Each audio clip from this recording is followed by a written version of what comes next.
আসসালামু আলাইকুম রহমতুল্লাহ। সুপ্রিয় দর্শক, আমি এই মুহূর্তে আছি ঐতিহ্যবাহী রহিমাটাল জামে মসজিদ কমপ্লেক্স, তেজগাঁও, ঢাকা 1208।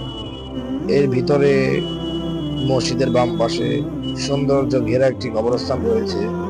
এই কবরস্থানের ভিতরে আমি যাব এবং আপনাদেরকে দেখাবো কি সুন্দরভাবে নিখুঁতভাবে কবর দেওয়া হয়েছে। তা দেখলে আপনারা বুঝতে পারবেন। দেখেন, আপনারা আমার সামনে একটি কবর দেখতে পাচ্ছেন, তার পিছনে আরো অনেক কবর দেখতে পাচ্ছেন এবং কবরটি কি যত্নের সাথে করা হয়েছে। এবং এর ভিতরে কবরের মাঝে মাঝে বাগান রয়েছে।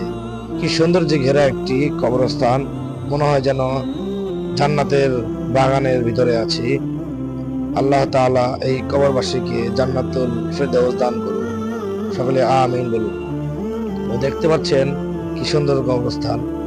তো এই মুহূর্তে আপনারা দেখতে পাচ্ছেন আমার বাম পাশে যে কবরগুলো আছে সেগুলো দেখেন কিভাবে দেওয়া হয়েছে এবং যে নেম প্লেট গুলো লাগানো আছে, এগুলো হচ্ছে যারা কবর দিয়েছে তাদের চিহ্নিত করার জন্য। অর্থাৎ এই কবরের যারা ফ্যামিলি মেম্বার যারা আছে তারা যেন এই কবরগুলো আহ জায়গার মধ্যে এসে যেন কবর জিয়ারত করতে পারে, যেন তাদের ভুল না হয়, সেজন্য এই নেম প্লেট সাইনবোর্ড গুলো লাগিয়ে রেখেছে। আপনারা দেখেন কবরের বাম পাশের ওই পিছনের সাইডটা দেখেন অনেক ফলের গাছ রয়েছে, কি সুন্দর সবুজ ঘেরা গাছ। এবং তার ডান পাশে দেখেন কবরগুলো, প্রত্যেকটা কবরের সামনেই আপনার নেম প্লেট লাগানো আছে। আপনারা দেখতে পাচ্ছেন ভিতরে তার আরো সৌন্দর্য, এরকম অনেক কবর।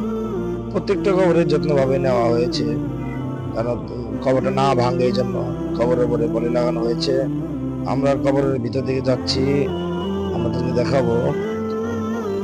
দেখেন কি সুন্দর গাছ এবং এই পাশে একটি কবর।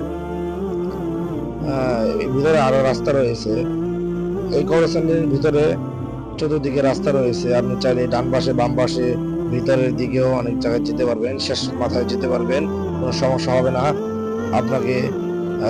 অনেক কবরস্থানে দেখা যায় আমরা ভিতরে যেতে পারি না, আমাদেরকে জুতা রেখে যেতে হয়, কিন্তু এই কবরস্থানে এমন ভাবে করা হয়েছে রাস্তাটা যেন আমরা জুতা নিয়ে ঢুকতে পারবো, আমাদের কোনো সমস্যা হবে না। ফ্লোর করা রাস্তা আমার সামনে দেখতে পাচ্ছেন আপনারা সবাই। দেখেন এই কবরগুলো এইভাবে দেওয়া হয়েছে। এখানে দুরুদে হাজারি লেখা, এবং সামনে আরেক রাস্তা আছে, ডান দিকে একটা রাস্তা গিয়েছে, বাম দিকে রাস্তা গিয়েছে। দেখেন অনেকগুলো কবর, শত শত হাজার হাজার কত যে এখানে কবর তার কোনো হিসাব নেই। এই কবরস্থানটি অনেক আগে থেকেই, আপনারা ঢাকার ভিতরে যারা তেজগাঁও আছেন এবং তেজগাঁও আশপাশে যারা আছেন, আপনারা চাইলে এখানে এসে আপনাদের যদি আত্মীয় স্বজন এই দুনিয়া ছেড়ে আল্লাহ ডাকে সারা দিয়ে চলে যায়, তাহলে আপনারা সেই কবরস্থানে কবর দিতে পারবেন। তো এই কবর দেওয়ার জন্য কিছু ফর্মালিটিস আছে, ফর্ম ফিল আপ করতে হবে। আপনার এখানে আপনার মসজিদের যে কমিটি আছে ওনাদের সাথে যোগাযোগ করবেন, বা ইমাম সাহেব হুজুর আছে ওনার সাথে যোগাযোগ করলে আপনাদেরকে বুঝিয়ে দিবে কিভাবে কি পূরণ করতে হবে, ফর্ম ওইটা ফিল আপ করতে হবে এবং কিভাবে কিভাবে কবর দেওয়া লাগবে সবকিছু আপনাকে বুঝিয়ে দিবে। আশা করি আপনারা কেউ বিভ্রান্ত হবেন না। আপনারা চাইলে এই কবরস্থানে এসে এই কবরবাসীর জন্য দোয়া করতে পারেন, জিয়ারত করতে পারবেন। আল্লাহ তাআলা যেন আমাদের সবাইকে এই যখন আমরা দুনিয়া ছেড়ে চলে যাব, আল্লাহ যেন আমাদের সবাইকে জান্নাতুল ফেরদাউস দান করে। এখন আমরা যে সামনে রাস্তা দিয়ে যাচ্ছি, আমার সামনে রাস্তা ডান পাশে একটি কবর আছে, যে কবরটির কথা আপনি আপনাদেরকে স্মরণ করে দিতে চাই। সেই কবরটি হলো 2018 সালে যে নিরাপদ সড়ক চাই আন্দোলন হয়েছিল, যে মেয়েটির কারণে যে আন্দোলন হয়েছিল, যে মেয়েটি মারা গিয়েছিল রমিজউদ্দিন কলেজ বনানীর এখানে অবস্থিত, ওই মেয়েটির কবর কিন্তু এখানে দেওয়া হয়েছে। দেখেন এই কবরের ভিতরে আরো অনেক কবর আছে, আপনারা দেখতে পাচ্ছেন কি সৌন্দর্য বাগানে ঘেরা একটি কবরস্থান।